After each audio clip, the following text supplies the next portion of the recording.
Hello and welcome back to the Brave Talks podcast, where we teach you the business of being creative. I'm your host, Samantha Taylor, and today I had the pleasure of chatting with a dear friend, Noelle Hoffman, founder of New Friend Studio. Noelle and I both have a history of facing challenging work environments that led us to burnout and eventually helped us turn to freelancing for more flexibility. Now, in this conversation, Noelle shares her tips for maintaining a healthy balance when it comes to her work and play. And she even gives us insight into how she looks at her year ahead, where she prioritizes rest.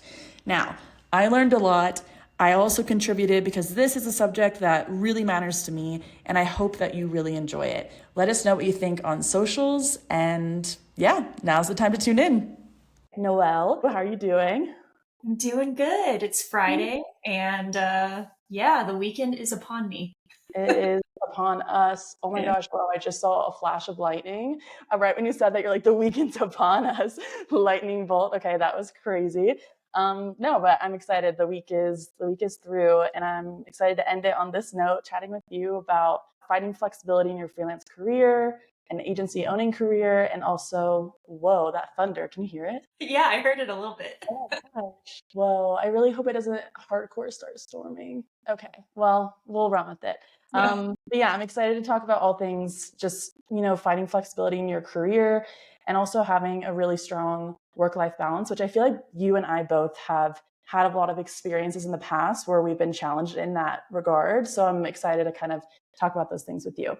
But the first thing that we kind of always do is we kick off with a question left from the last guest. And the last guest doesn't know who the next guest is going to be. But the question is, where do you find your inspiration? It doesn't have to be work related. It's literally just about what lights you up, what you're genuinely, curious about, excited about. Yeah. Ooh, I love that question. And I usually say travel, and I feel like everyone can echo that because obviously changing your perspective, going to a really cool place and just turning that part of your brain off, like whatever that part is doing chores or working or sitting in front of a computer, and you can kind of start to take in more stuff in your like surroundings. So, I mean, it's always got to be travel, but I will say this, I had like a marathon of a week. I don't know what got into me, but I did a lot of after school activities is what I like to call them. So currently I am doing a full-time contract with a design studio here in Austin.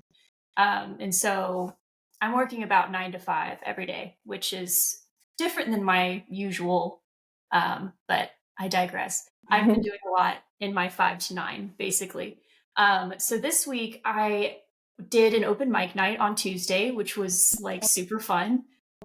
Wednesday I went to some tennis match here in Austin, and then yesterday I went to a pottery class. And so with all that being said, just being able to kind of like have that variety and kind of do those little hobbies and try things out, I was like, oh yeah, this is super inspirational. Be able to see what people are doing and be able to use my hands, be in different spaces. It's just made this week a lot less, boring. No, that's how I feel too. I feel like my answer also would have been travel. And yeah, I mean, even though I kind of turned my work brain off, like I'm still absorbing, like when it comes to design or marketing, I'm like looking at the typography on certain signs, or I'm looking at the colors of the city, like there's just things that naturally I'm going to make connections with when it comes to work. But really, I'm looking at it through a lens of like, whoa, this place is so creative. It's so different, so fresh.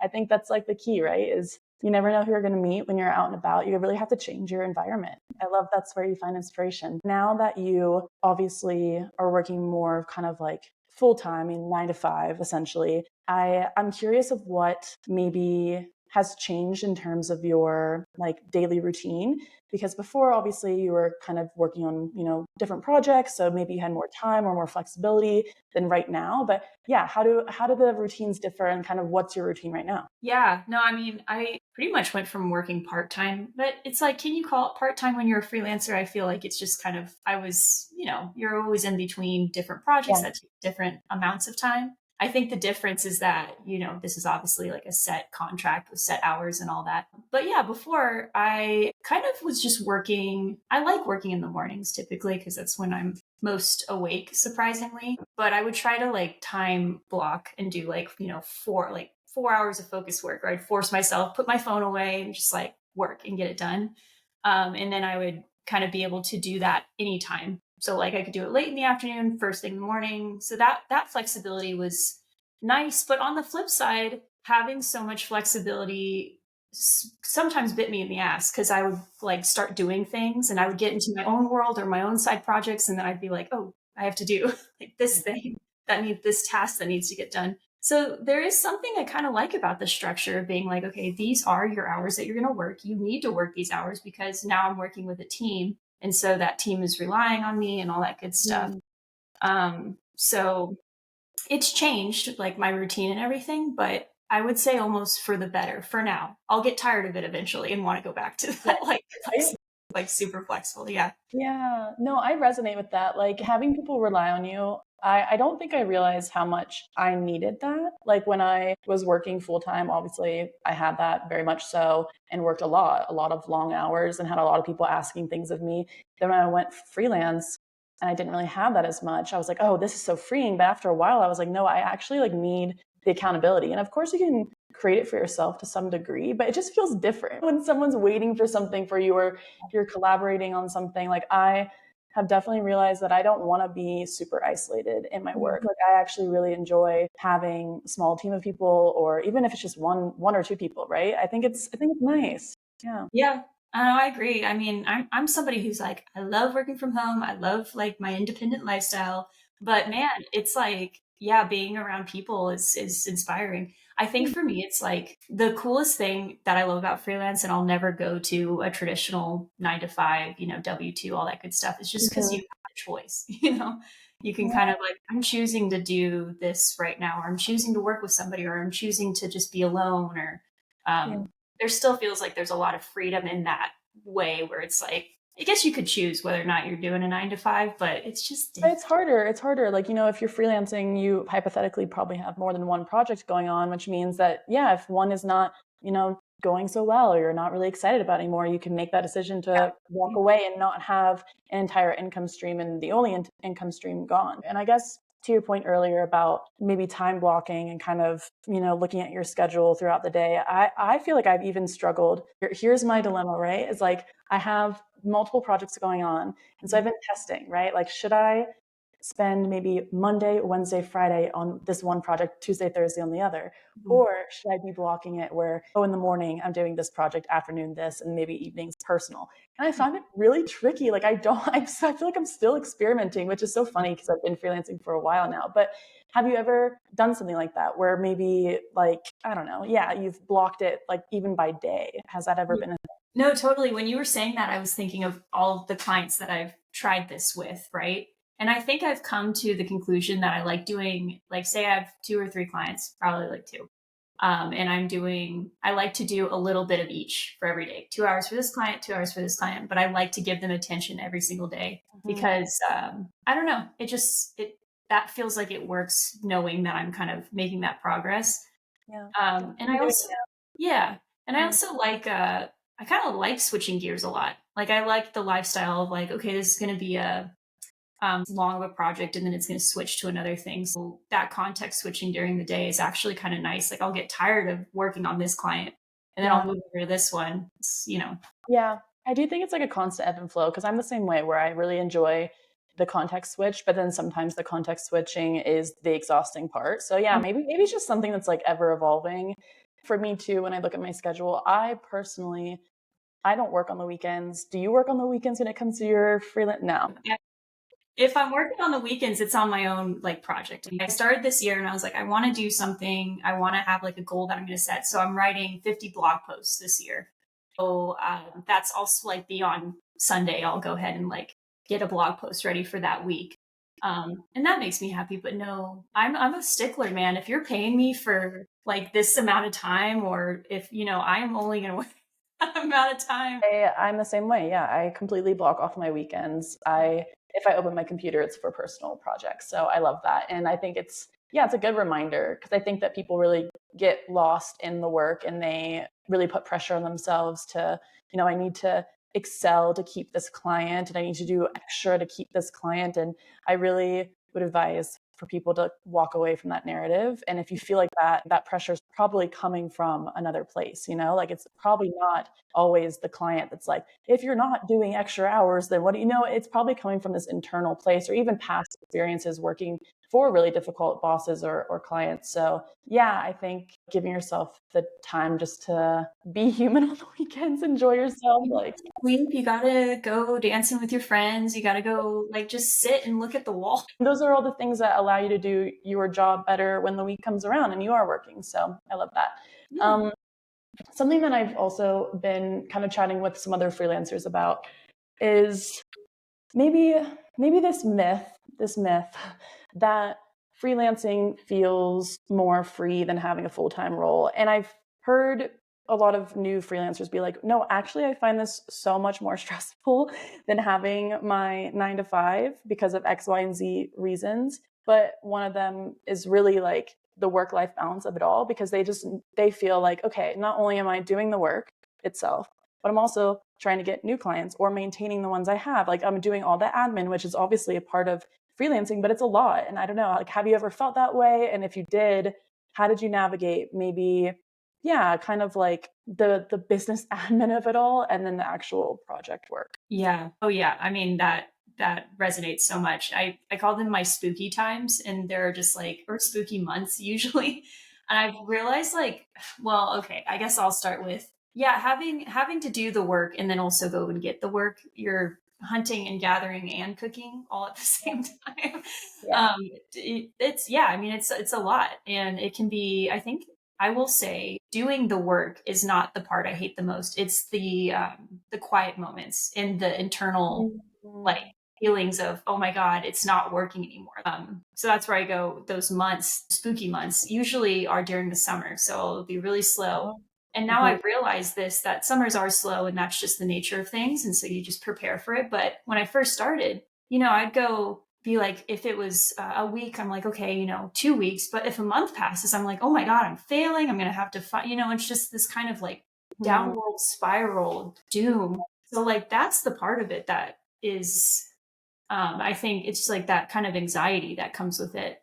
Um, but in terms of finding clients, it's hard. I try to latch on to something that's been working is having, a project going over here, like a one-off project, and then having like contracting with a studio over here. And I Yeah. found that that's been really nice to just kind of have that Mhm. studio kind of bringing in clients and like, oh, okay, we need you here. And Mhm. it goes with kind of building a network too, and being able to have Yeah. people call you in when they need you. And that, Yeah, yeah. I actually was experimenting with the same thing, like working for an agency. So like they're the ones that are always finding clients, like they're doing that themselves, but you're the one that they're just calling in to do the work, like yeah, one-off kind of things or small projects. yeah, It's nice to have it on a retainer because I also feel that anxiety. Even when I have multiple projects going on, I'm just thinking like, oh, in a few months, my whole reality could be so different. And it's like, I yeah. think it's just really the like baseline truth of how so many other freelancers feel. But Mhm. I do think, yeah, like setting yourself up for the months that maybe are slower. I think that's the balance because it is stressful. It's really, and that takes a toll on your mental health as well. Like it's harder to rest when you're constantly in a place of thinking about the future. Like you're literally in a state of anxiety, just thinking about what's coming or what's not going to happen, or so Yeah, yeah, yeah. it's a place. It'd be Yeah. stressful. I will say I would take all of that over working a official 9 to 5, like any day. I don't, Yeah. there's just something about it. Like, even though it's, there are months that suck, there are months that are great, and then Mhm. there are months that suck again. But like, it's just Yeah. having that freedom to kind of, I don't know, you get what you put into it kind of thing. And I usually don't like that when people say that, 'cause sometimes you put a lot into it and you get nothing, but maybe it's more so patience. You just wait and something Yeah. will. Yeah, I think there's like a level of optimism you have to have too, which is hard to say to someone who is like, on the hunt for clients and who maybe is struggling a bit. But I don't know, it's true. At the end of the day, like you're doing yourself a disservice when you are extremely negative about anything that could happen in the future, right? Like I'm not going to get a client in 2 months, or I'm not going to do this. And like I actually think like, what is the point in saying that to myself, right? I only put myself in that box then. So yeah, I agree. Like I would take that stress and maybe a little bit of anxiety over the traditional 9 to 5 right now. Yeah, I don't know. Maybe just knowing that you're in a system that has so much control over your time, even if you actually work the same amount of hours. So maybe it's just that. Like, I don't know. I don't know what it is. Yeah, it's totally that. I feel like my Aquarius personality is like, I don't want to be controlled. I don't Yes. like rules. I'm like, I want to be a free bird. When you were freelancing before, were there any times that you kind of felt yourself reaching a point of burnout or just, I guess, exhaustion in that way? 100%. Like Yeah. I my least favorite client was the last client I just had. Uh, and that was interesting. And so, and I say like summer's the slow months for me, at least I've realized, but then it picks up like crazy in like October, November, December. Right. Yeah. Which is like great, but also it's the holidays and you're trying to like hang out with Oh, your family. So I had this client, it was right during Thanksgiving. So I was in New York visiting my sister and like with my mm, family and everything. And this client, man, was a pain. It was something where, you know, and I understand you're not always going to have like requirements and blah, blah, blah. And as a product designer, I've worked with many different projects that are really weird, big, robust, and kind of mysterious. But yeah. it's the combination of having that. And then this client was just kind of like just a mean guy. And so he didn't know what he wanted. He didn't know how to tell me what he wanted and didn't know how to give feedback. And then he was just also mean. So it was kind of like dealing with all that and then on top of like being with your family and everything and I was like, oh dude, this is not a good feeling. Yeah.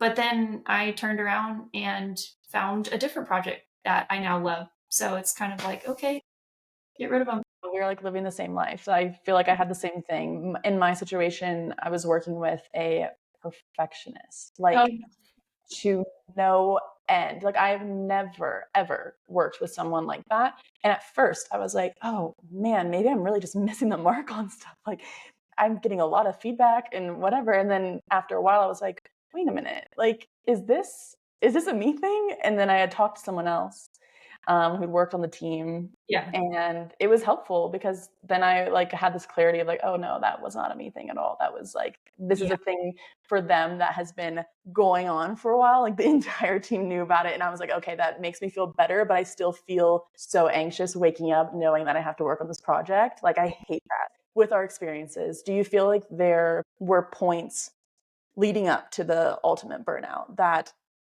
you could have clocked ahead of time? Or maybe like, what are some of kind of those red flags or moments where you're like, okay, maybe at that point I could have made a different decision, or maybe it's not even about changing the decision at all. Maybe it's just like, okay, if this were to happen again, I would look out for these kind of flags. yeah. No, that's hard for me. I will say because this one, like I said, like the worst client I've ever had, definitely was left feeling completely burnt out. Was looking for jobs that weren't related to design. You know, you have those days where you're just like, I'm gonna be a zookeeper now. Like, what is the complete opposite end of this?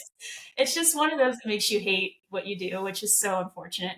Yeah. I'm the type of person that's like, I know that something is bad, like with a client or something is not going right. But then I guess now that I have this experience to compare it to, it'll be easier. But it's almost like I don't trust myself. I'm almost like, oh, stop being a baby. Like just make the money. It's Yep. hard. It's a job. Like just do it and Mm-hmm. then push through. And there is something about pushing through, but there has got to be that I still need to find it for myself. Like, where is that line, and when have I crossed it? And I hope I don't have to find it. I guess, but I do think that there is some real kind of if I'm ever in this situation again, to sit and really be like, okay, like give myself the permission to move on. Sometimes it's not it's better to just leave money on the table than be absolutely miserable, which Yeah, is hard to say, but mental it health is is. important. Yeah, because I mean, ultimately, when I'm in those situations, of course, my brain thinks about, okay, well, yeah, it's money, like you said, it's a job, Mhm. like, go hard and like push through. I feel like that's just also how I was raised. So in every element of my life, I'm like that way, and I'm really trying to undo it, and I really have. But it is a hard thing to overcome because you're just like, no, I can do it. But it's more about like, if I do it, what am I left with? What are the feelings that I have to sit with? I think when I look back at my situation, I wish that I would have just done a 1 month contract to start, which is usually what I do. I usually do 1 month, let's see how it goes, and then let's then go to like a 3 month or a 6 month. But I mean, I learned a lot. There's always a silver lining. But I think if I were to go back, like I would have loved just to be like, no, let's do 1 month and see. Yeah. No, that's really smart what you said. I think there's that whole trial period is a really, really good thing to do, especially with a brand new client and say they're coming in with kind of this big scope of work and you know you're going to be working with them for a while. You really want to make sure you like them before you do that. So I need to put that Yeah. in the box for sure. I guess with your clients, like I'm sure that you have kind of a discovery call or like kind of what's your process just to get a feel or to get a vibe essentially? Like what does that look like? Yeah, I mean, it's not too intensive. It really is just kind of a discovery call, seeing if they're a good fit. I think I can kind of peg it. There was one I had last year that I almost signed with, and I could just feel like we both weren't like he wasn't really fully understanding the role of a designer. You don't have to, but he really didn't know. And he just came with so little. And there's a part of me that's like, oh, okay, we can like do this together and make it work together. But I think I do have a little bit of a rule that there needs to be a certain amount. They need to have a brief at the very least, and some with nothing. That's Yeah, I agree. It is interesting when you find a client or a client comes to you and they have no understanding of what they are even asking for. And so then it's like there's this level of like, I need to educate them to some degree, which is like a job of itself. Mhm. Hey, this is how things are laid out in Notion or Figma, and like, let me walk you through it. So, yeah, I don't know. There's like, I think there's always kind of a process of that education bit. But I mean, ultimately, I think it helps save some time and energy and, down the line, Yeah, probably. for Yeah. sure. Hmm. Yeah. We've talked about kind of growing the business and like being the person who, yeah, you're running it and you're doing the project work, but then you're also thinking about the new clients and the people that you want to bring on. But then there's the whole maintaining of it all, which is, it could just be literally all of your systems, staying organized, doing your invoices, like just Yeah. being the business manager. Have you ever felt like you've went too far into one or the other? Like maybe you're too far into growth mode where you're just thinking, okay, need new clients, and you're not maintaining the project work you're doing, or vice versa? Yeah, no, that's another good question. I think going back to figuring out that like my summer months are the slow period, I try to kind of work my ass off at the beginning of the year and at the end of the year and to prepare for that slow period. And then in that slow period, I'm like, okay, what can I do to like take New Friend to the next level? Like this year, I'm planning on actually adding my husband as a consultant. So grown the team a little bit. But I really want to do that. But obviously, right now I've got like this contract and it's really awesome. So I'm like, okay, I'm going to table this for when I'm sitting by the pool in July. Mm, Ideally, that would be yeah, great because I really like getting deep in the growth part of the business when I've got nothing else going on. And that's a really yeah. privileged spot to be in. But I really like just being able to like get fully into it. I think like for me right now, like I'm also kind of in this place where I have my projects going on, but then I'm kind of thinking like, okay, there's always things within my projects, at least, that I don't particularly need to be doing, right? Maybe, for example, it's like maybe a good example is like editing this podcast, right? Like, I don't specifically have to be the person doing that. I do it and it's fun and I get to learn. But to some extent, I'm like, okay, I'm getting busier in other ways, or I want to put my energy into other things that maybe have my face on it, where I'm like, I can't hire someone to do this. Have you ever felt like that? Like where you had parts of your projects that you literally could just hire someone out to do work with you or for you? Oh man, I think my answer is like twofold. Back to kind of what you were saying about. I think this one has to do I can feel when I'm overloading myself and I tend to do it with like things to your point, like I don't have to be doing this. And when I first started New Friend, I was really putting a lot of effort into Instagram and I was like, this is taking up so much of my time. And Right. it's not giving me any new leads or anything. So not having to do that in terms of like, bringing people into New Friend and having them, kind of work on things or help me or, join into a project. I am not there yet because I am someone who I'm a control freak. So I like kind of just doing, No. having my hands on it all and then doing it. I wanted to ask you part of the stressors for myself, for in some ways, and a lot of people I've talked to, other freelancers, are like just making sure your budgeting and thinking about setting goals, and maybe it's financial, maybe it's other goals for yourself throughout the year, like, do you have a process in place that you kind of lay everything out and think about, okay, in the year ahead, these are the goals that I want to reach? And like, yeah, I'm sure that probably gives you some sense of like peace in your brain, entering a new year. Yeah, totally. I have come to the conclusion where, I love my life and I love my free time. I started freelancing and I was like, how much money can I get? And so it's Mhm. like you taking on all these clients and then now I'm overworking myself or now I'm burning out or whatever. Now I've reached the point in my life where I was like, how much money do I need to make to have like my Mhm. lifestyle, which made a huge difference in how I like live my year. So I know exactly how much money I need to make to again have my lifestyle. And then every month I need to make this much in order to get to that goal. But just changing that paradigm was really nice, where it was never like, oh, I'm gonna make this much this year, and then I'm gonna double it this year, and then I'm gonna be, like, like a millionaire, whatever. It's like, no, I'm not gonna do that. I want to live my life. I want to go to pottery, and I want to lay by the pool. If I make this much money, like my goal in like the first, I don't know, 8 months of the year, guess what? I get to go and just take some time off. Wow, I really love that shift. I feel like I'm gonna think about that a lot after this, because I actually feel like intuitively lately I've been feeling that, where I'm like, sometimes I'm like, well, is all of this even actually worth it? Because I could probably be doing the exact same things with one client less. Like, let's be honest. Like, if I actually broke it down. And I think it's so interesting because when you have a background of maybe having, fear of money or not having enough, or you have this scarcity mindset around money, it's so much to untangle. When you zoom out and you just think like, actually, there's no one forcing me to do that. Like, I Yeah. have agency. And it's really like one of those moments where you would wake up and you're like, oh, wait. Yeah, and that is why I will always freelance, because it's just having that option to just kind of like, oh, I'm gonna go, yeah, take this month off. When you're going into freelancing, thinking about what is your kind of goal lifestyle? Like, what are the things that you really want to have money for and really want to do in the ways you really want to feel? Do you want to not work in the mornings or not work in the evenings? Like, all those things. I think it's just getting clear on your goals or like your kind of wanted outcome of all of that, Define what success means to you. Yeah. That's define what happiness means to you for yourself. Don't get on Twitter and Instagram and then like compare. Obviously, that's Yeah. kind of table stakes, Oh but my gosh, right. something else I've realized too is like time is valuable. Time, like your time is worth something. So like again, during those slow months, if I get kind of like bummed out, I'm like, what am I getting any clients? It's like, well, now you're getting paid in free time. It's like you're giving Yeah. those breaks. Apparently, micro retiring. I don't know if that's the term, but that's a Oh, people will work for a few years or like even a year and then they'll take a year off. that's inspirational to think that you can set yourself up that way. Like, even us talking about, okay, like if we front load our year, which that's what I'm trying to do as well. So in the summertime I can kind of chill. Like, it's so much fun that we can even say that, it's such a privilege. Like, yeah, it's Yeah. great. And Yeah. so you've got the anxiety, you've got the having to wear all the hats and find the clients and do all this stuff. Like I feel like it balances itself out though. Like the Yeah. pros and cons are really, I think so too. Yeah.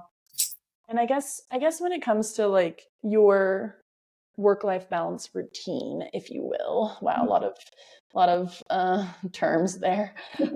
But do you have like non-negotiables where it's like, okay, every day I know I'm gonna move my body or cook a few meals for myself? Like, what are your non-negotiables? yeah. Well, Shadow, my dog, who I'm down here petting, he has a couple of non-negotiables, include mine. But I have to go take him for a little walk every morning. And so I just really like starting the day, one, getting outside, which is great, having the sun on my face, and then just kind of being with him and going for a little walk makes me feel like a better dog mom. But yeah, my body. So yeah, getting up, moving around in the morning. Um, I really like my meals. I really like eating breakfast. I really like making myself breakfast. It's kind of Mhm. just like a thing. I really like lunch, breaking in the middle of the day, making myself lunch and then dinner. I like cooking. It just kind of it's something different and it's still Mhm. kind of creative.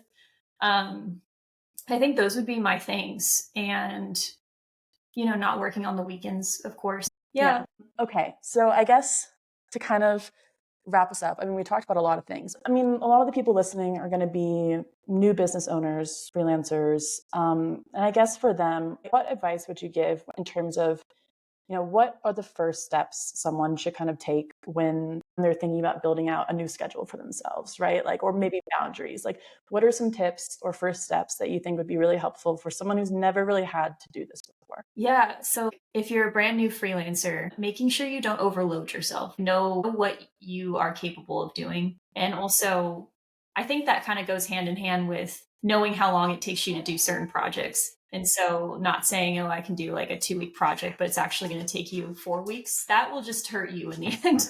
Understanding that, being able to kind of gauge your time that way, not overloading your schedule, even though it feels like if you want to, like if you're somebody who's like, I want to work day and night, I want to get that bag and I want to take the summer off, then by all means, like sprint, do it. But like, don't do it if you're like miserable, you know? Right. Okay. I think like the biggest takeaway for me in our conversation was just getting clear on what success looks like to you. Really, so much of it is in your control when you are working for yourself. Like you really get to choose. Okay, just like we started the conversation with the question from the last guest, what is a question that you would like to leave for the next guest? It could be work related, not work related, literally anything to spark combo. What do you do when you're not doing the thing that's like paying you? 100%. Great question. What's like your hobby? Like, what's the cool thing? I know like you go and play with nunchucks sometimes. Because last year I really was like, I either have severe ADHD or I am addicted to like being stimulated, which I think it was being addicted to stimulation. Whatever. I was like, I need to do something with my hands. It's like, I don't want it to be a hobby with the computer. I don't want it to be, I need it to be something else. And then I was like, oh my gosh, let's just try to learn how to do this. It's so fun. It really, I'm like, I go on my roof and I watch the sunset. I put on my headphones and I just sit there and twirl it around. Like, it's great. It's Yeah, fun. Yeah, I think things like that are cute. I'm excited to see what the next guest will yeah, say. We'll me see. too. Okay, well, this was great, Noelle. Thank you so much for just chatting with me about all of these things. And I love so much of what you said. I feel like I'm going to take away like a lot from this conversation around money and kind of taking time off too. I feel like it's nice to hear someone else say it, like these are the things I think, but it was nice to hear you kind of echo it. So yeah, thanks so much for hopping on. Yeah, of course. This was a lot of fun. So thank you for inviting me. Yeah, of course. Okay. Until next time, everyone. Bye.